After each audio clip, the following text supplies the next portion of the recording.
Hai teman-teman, jumpa lagi dengan saya Dr. Adi W. Gunawan. Dalam kesempatan ini saya akan membahas satu topik menarik. Topik tentang pikiran, emosi, energi, dan vibrasi. Mengapa ini penting? Nikola Tesla pernah berkata bahwa apabila kita hendak memahami semesta, kita perlu berpikir dari perspektif energi, frekuensi, dan vibrasi. Sesungguhnya segala sesuatu di semesta alam ini adalah energi. Semuanya tanpa terkecuali. Tubuh kita ini energi. Benda ini energi. Meja energi. Buku energi. Bahkan seluruh ruang di semesta alam ini diisi oleh energi. Tidak ada satupun ruang kosong.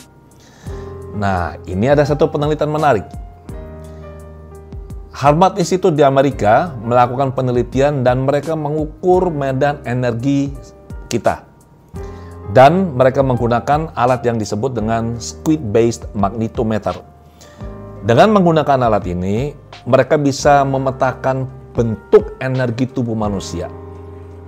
Sebelum saya menjelaskan lebih lanjut, saya mau ceritakan satu hal menarik. Saya sering dapat pertanyaan dari ibu-ibu. Pak Adi, gimana caranya supaya anaknya saya ini bisa nurut, sabar, tenang, fokus, tidak lari-lari, belajarnya itu nyaman. Bagaimana caranya? Makannya enak. Saya bilang, Ibu, sebelum Anda memberikan perintah atau permintaan pada anak Anda, pastikan bahwa pikiran Anda tenang, hati Anda damai, sehingga vibrasi Anda bagus. Loh, kok bisa pikiran tenang, hati damai, vibrasi bagus? Satu cerita lagi. Seorang leader sebuah perusahaan bertemu saya dan berkata, Pak Adi, bagaimana caranya saya untuk bisa meningkatkan kinerja anak buah saya? Saya bilang simple. Seorang leader pasti adalah orang yang dipandang tinggi oleh grupnya, kelompoknya. Dan dia pasti memiliki vibrasi yang kuat. Nah, vibrasi yang kuat ini akan mempengaruhi orang-orang yang ada di bawahnya, rekan kerjanya. Jadi pastikan bahwa pikiran kita tenang, hati kita damai supaya vibrasi kita benar-benar bagus. Kembali ke penelitian dilakukan oleh Harvard Institute, menggunakan alat itu, mereka menemukan bahwa dari jantung kita, ya di sini nih, jantung menghasilkan medan energi yang bisa dideteksi sampai jarak 3 feet, kurang lebih 1 meter. Dan medan energi ini tidak hanya di jantung, dia berbentuk seperti sebuah bola, istilah itu torus, yang membungkus kita seperti kue donat, kita di tengah-tengah.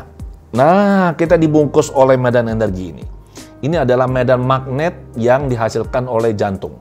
Dan medan magnet yang dihasilkan jantung ini minimal 100 kali lebih kuat dari medan magnet yang dihasilkan oleh otak kita. Jadi jantung ini sangat-sangat powerful, sangat kuat. Dan apabila kita di rumah, ibu atau ayah, sebagai orang tua atau leader, hati kita nggak tenang, maka vibrasi, lingkup energinya kita ini akan mempengaruhi orang-orang di sekitar kita. Disadari atau tidak, pasti akan mempengaruhi mereka. Saya sering melakukan eksperimen di pelatihan yang saya selenggarakan, Quantum Life Transformation. Dari penelitian eksperimen kecil-kecilan ini, ditemukan bahwa lingkup pengaruh energi tidak hanya 3 feet, 1 meter. Di QLT yang terakhir, saya melakukan uji coba. Saya minta satu peserta yang sangat peka terhadap energi, seorang wanita kebetulan. Kemudian saya minta peserta ini berdiri di ujung sana, di ujung hall. Saya berdiri di ujung satunya, di atas panggung. Kemudian saya minta dia merasakan, saya jelaskan kepada peserta bahwa tanpa mereka sadari, sebenarnya selama mengikuti workshop, kita saling berinteraksi secara energi. Energetically, kita saling terhubung dan saling mempengaruhi. Maka saya minta wanita ini berdiri di ujung sana, saya di ujung satunya, dan ini radiusnya kurang lebih 15 meter. Saya minta peserta ini meletakkan tangannya seperti ini, dan saya minta dia merasakan. Perlahan dia bergerak maju. Pada saat telapak tangan ini menyentuh dinding luar dari medan energi saya, ini akan terasa seperti kesetrum. ada sensasi listrik halus. Dan wanita ini menyatakan pada jarak yang begini jauh, 15 meter di sana, dia bisa merasakan ini. Ini artinya apa? Bahwa pengaruh medan energi kita itu tidak hanya 1-2 meter. Ini bisa sangat-sangat besar lingkup pengaruhnya tanpa kita sadari. Maka kita perlu menjaga pikiran kita, hati kita tenang, damai, bahagia. Apabila kita tidak tenang, tidak damai, tidak bahagia, juga sama. Besarnya bola energi ini, itu sama. Misalkan, radiusnya 15 meter, berarti diameternya 30. Tetapi isinya adalah vibrasi yang tidak baik, vibrasi negatif. Ini sebabnya kenapa apabila kita jumpa seseorang, tidak usah bicara dengan dia. Dia hadir saja dalam ruangan ini, setelah dia pergi, kita merasa capeknya luar biasa, lelah sekali. Saya yakin Anda pasti pernah merasakannya. Saya sudah berapa kali merasakannya. Apalagi orang yang sangat peka dengan energi. Nah, jadi sekali lagi teman-teman, pastikan pikiran kita tenang, hati kita damai. Kenapa? Supaya vibrasi kita positif dan baik. Kalau hanya satu orang saja, oke lah, pengaruhnya nggak terlalu besar. Tapi bisa nggak dibayangkan apabila ada banyak orang memiliki getaran atau vibrasi yang sama, positif maupun negatif. Kalau ada banyak orang punya getaran atau vibrasi yang sama, kurang lebih sama, maka secara kolektif mereka membentuk sebuah medan morfik. Ini yang harus kita cermati. Medan morfik ini apa sekarang? Medan morfik mewakili model atau pola informasi, bentuk pemikiran bersama atau konstruk kelompok yang menginformasikan anatomi atau realita kelompok tertentu dan mendikte bagaimana realita bekerja.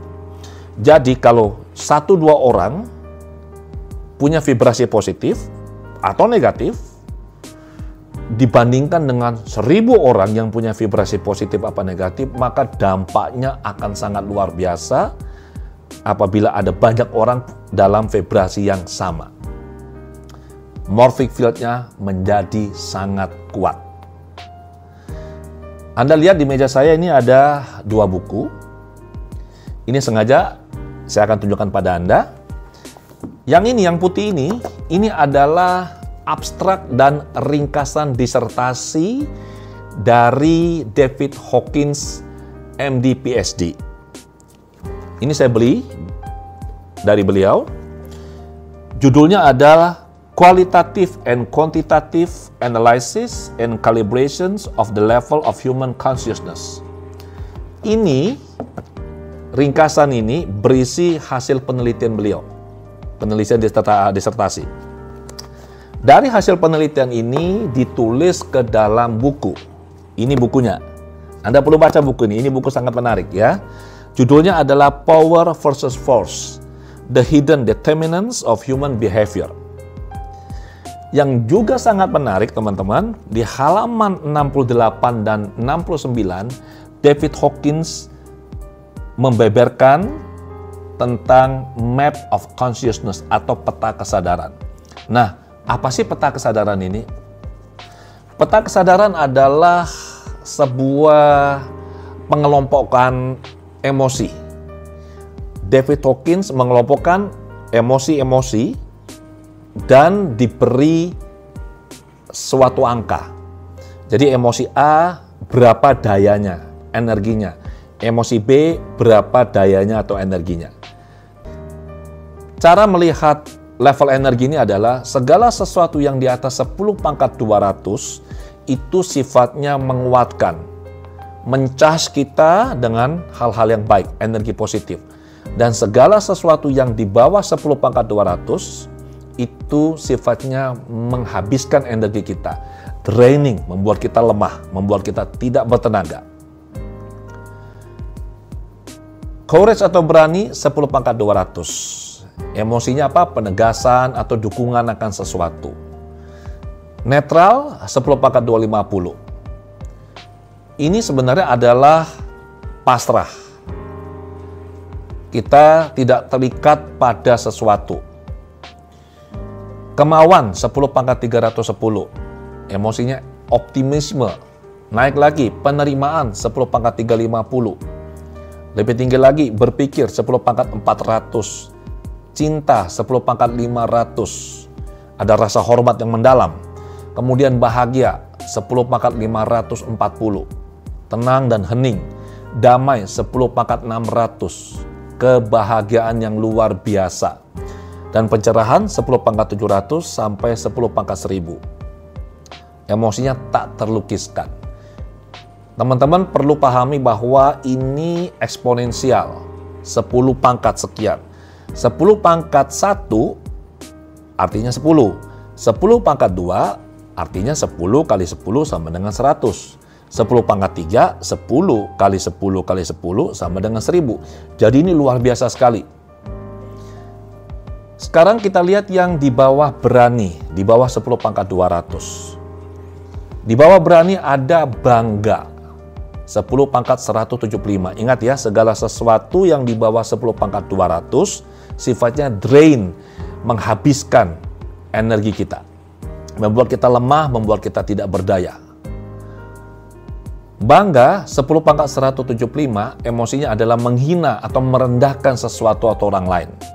Di bawahnya lagi ada marah 10 pangkat 150. Emosinya benci, dendam. Di bawahnya lagi ada keinginan 10 pangkat 125. Emosinya hasrat, keinginan yang kuat akan sesuatu. Di bawah lagi ada takut 10 pangkat 100. Ini termasuk khawatir, cemas sesuatu yang akan terjadi. Di bawahnya lagi kesedihan mendalam 10 pangkat 75. Menyesali sesuatu yang telah terjadi. Lebih rendah lagi energinya putus asa atau apatis 10 pangkat 50. Nah, ini yang orang kali sering salah. Mereka mengatakan, ya saya pasrah, sudah saya nerima.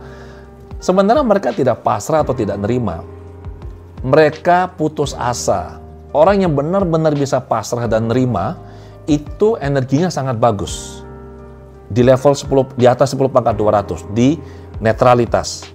Tapi kalau orang yang bilang, saya pasrah saja, nerima. Padahal sebenarnya emosi negatif yang mereka rasakan, maka mereka sebenarnya ada dalam kelompok level 10 pangkat 50, yaitu putus asa. Perasaan tidak ada harapan lagi. Lebih rendah lagi adalah rasa bersalah di 10 pangkat 30. Ini menyalahkan orang lain atau menyalahkan lingkungan. Dan yang paling rendah, satu strip di atas kematian adalah rasa malu. Ini 10 pangkat 20. Yaitu perasaan atau keadaan berkurangnya harga diri, martabat atau rasa bangga. Di dalam buku ini juga dinyatakan bahwa untuk kita bisa menetralisir energi negatif ini tidak perlu 1:1. Maksudnya apa? Tidak perlu kalau ada satu orang yang level energinya 10 pangkat 150 misalkan, tidak perlu harus dinetralisir oleh satu orang dengan energinya 10 pangkat 300. Tidak seperti itu cara berhitungnya. Karena ini energinya sifatnya eksponensial. Hawkins menyatakan bahwa, ini berita baik buat kita, satu individu di level 700, energinya, vibrasinya mampu menetralisir, mengimbangi, counterbalance 70 juta individu di bawah level 200. Level 700 ini apa? Tercerahkan, kesadaran murni. Sementara yang di bawah level 200, apa saja emosinya atau energinya? Marah, benci, perilaku agresif, mengancam, takut, khawatir, sedih, putus asa, apatis, perasaan bersalah, malu, menyalahkan orang lain atau lingkungan, menghina, merendahkan orang lain. Jadi ingat, hanya satu individu di level 700 energinya mampu mengimbangi atau menetralisir 70 juta individu yang energinya di bawah level 200. Berikutnya, satu individu di level 600 menetralisir 10 juta individu di bawah level 200. Level 600 adalah perasaan damai, bahagia. Satu individu di level 500 menetralisir 750.000 individu di bawah level 200. Level 500 ini apa? Cinta kasih, rasa hormat mendalam. Satu individu di level 400 menetralisir 400.000 individu di bawah level 200. Level 400 ini apa? Berpikir, mengerti, bijak. Satu individu di level 300 menetralisir 90.000 individu di bawah level 200. Level 300 ini apa? Optimis. Jadi teman-teman jelas sekarang ya, bahwa sangat penting bagi kita untuk bisa menjaga pikiran kita tenang, hati kita damai, bahagia. Karena vibrasi kita ini akan membentuk vibrasi kolektif dan ini bisa untuk mengimbangi atau menetralisir vibrasi negatif yang sekarang ada atau marak terjadi di masyarakat. Kita bisa melakukan ini bersama-sama. Dan ada penelitian menarik. Hasil penelitian yang didukung lebih dari 50 demonstrasi eksperimental dan lebih dari 23 artikel jurnal yang diterbitkan pada jurnal akademik peer reviewed menyatakan bahwa vibrasi kolektif koheren artinya dari jantung kita keluar vibrasi yang bagus ya, mampu menurunkan angka kriminalitas atau tindak kejahatan, kemudian kecelakaan di jalan raya, kekerasan sosial, terorisme, dan meningkatkan kedamaian, kepositifan di masyarakat. Ini hasil penelitian yang luar biasa. Apapun yang kita pikirkan atau kita rasakan, ada vibrasinya dan berpengaruh terhadap orang di sekitar kita. Kita tidak bertanggung jawab pada pemikiran orang lain atau perasaan orang lain. Kita hanya bertanggung jawab pada pemikiran dan perasaan kita, pada vibrasi diri kita. Yang bisa kita lakukan adalah, saran saya teman-teman, nomor 1, berhenti membaca berita-berita negatif. Berita-berita yang tidak ada manfaatnya untuk hidup kita. Berita-berita yang memunculkan perasaan tidak nyaman, takut, khawatir, cemas, gelisah. Ini nggak ada gunanya buat kita dan hanya memunculkan vibrasi-vibrasi negatif. Kemudian, baca berita-berita positif. Nonton video atau film-film yang menghibur, yang lucu. Berhenti menyebar informasi negatif, sebarlah berita-berita positif saja yang bisa membangkitkan optimisme. Kemudian posting berita-berita yang baik di media sosial, di grup percakapan, WhatsApp, Telegram, atau di jalur yang lain.